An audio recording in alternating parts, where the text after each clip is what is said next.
I always say Gabriel's Angels is a magical story. I mean, it started on accident, but it continues with unbridled purpose. Our first year of providing pet therapy services, we reached 1,500 abused and neglected children. And last year we reached over 12,000 in Maricopa County and in Tucson. We have over 100 therapy teams working in 90 agencies. These include crisis nurseries, domestic violence shelters, homeless shelters, and group homes for teenagers. In the state of Arizona, a child is abused and neglected every hour. It is Gabriel's Angels' mission to intervene in this cycle of violence. These children only know anger and violence, but we know through the interactions with the therapy dog, they can learn compassion, empathy, and learn to trust again.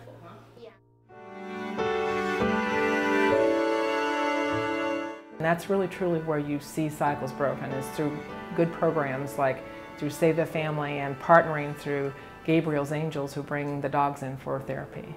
It just thrills me to walk in and look at a classroom where the dogs are with the children and just see the smiles on their faces, that they're having a good time, like kids should have a good time.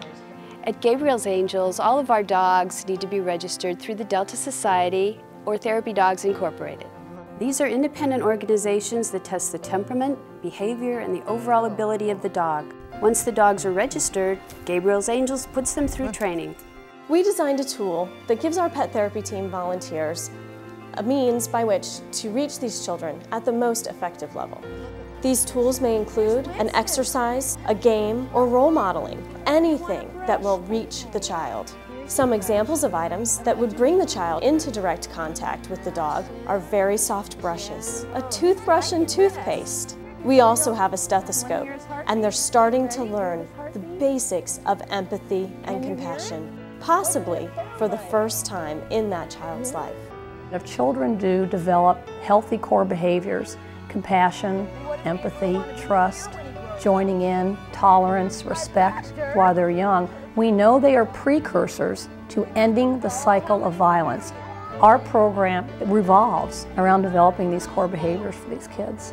A lot of the children we see here at Homeward Bound have emotional issues. They're not attached to their mom, they're not attached to dad, they've been sleeping in their car, going to school hungry and dirty and tired. Since Gabriel's Angels here consistently, these are all things that will build not only the child's self-esteem, but start building him emotionally.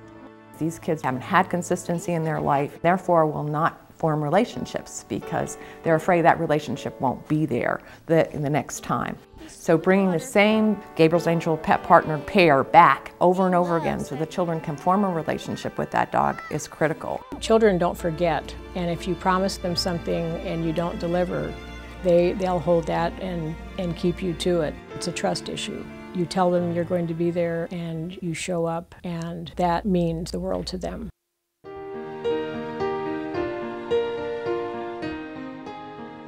Our volunteers are regular people that hold down jobs. They're busy, but they carve out that time to visit with the children. They're a team with that animal when they visit. They are one-on-one together to try to break through and make that intervention. Flash really likes to have people pet him. He likes to be brushed. I was so happy to see his reactions and how open he was. The kids just love to pet him. He's very calming. I think the children can see this. When these teams arrive at our programs, our kids' eyes just light up. They anticipate, they expect them to be there. For children that are in a limbo kind of situation, not knowing where they're going next, and seeing what a difference an adult and an animal can make in their life, it truly is rewarding. There are unexpected pleasures every time I see a child who maybe is very shy and timid, and after walking the dog on the leash, they become very enabled and very empowered. You see wonderful and magical things when the dogs relate to the children and the children with the dogs.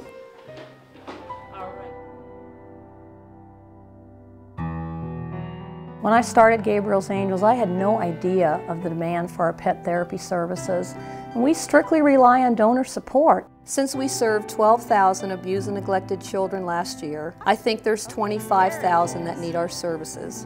We have a dozen facilities on a waiting list, and we need to recruit volunteers and grow to reach these children because every child deserves this.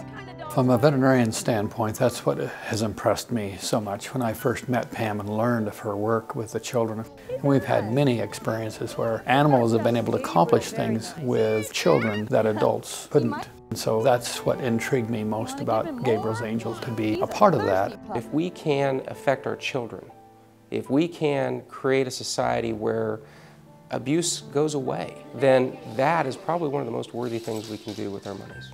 One of the reasons I'm there is it's about the children. It's about breaking that cycle of violence.